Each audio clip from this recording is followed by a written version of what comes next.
Racing Jesse started. We have Tango, Echo Kit, break quickly to start, rushing upon the outside plans, running by the rail is You Are The One.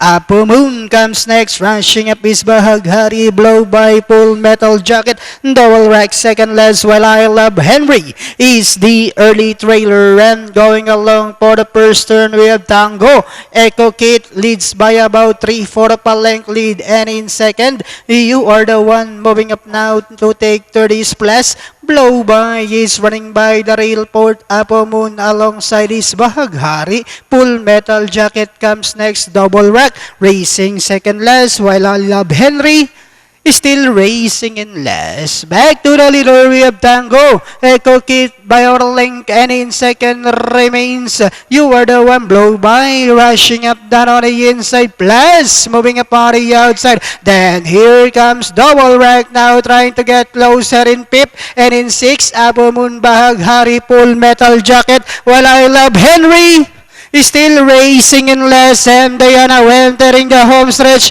Blow by moving up on the outside, plus Tango Echo Kit is running by the rail. Down in fourth is double rack. We have blow by our link anyhow, plus moving up on the outside, double rack is on the outside. Last 75 meters we have blow by, plus double rack is on the outside, plus double rack moves up, and finally double rack plus blow by. Then comes Tango Echo Kit, Apo Moon, I Love Henry.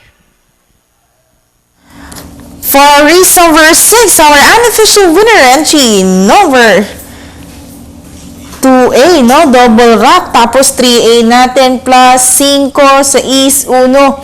Well, yan po ang ating unofficial placing. Our unofficial winner, 2A, double rack. Panoorin ulit natin. Here's your replay.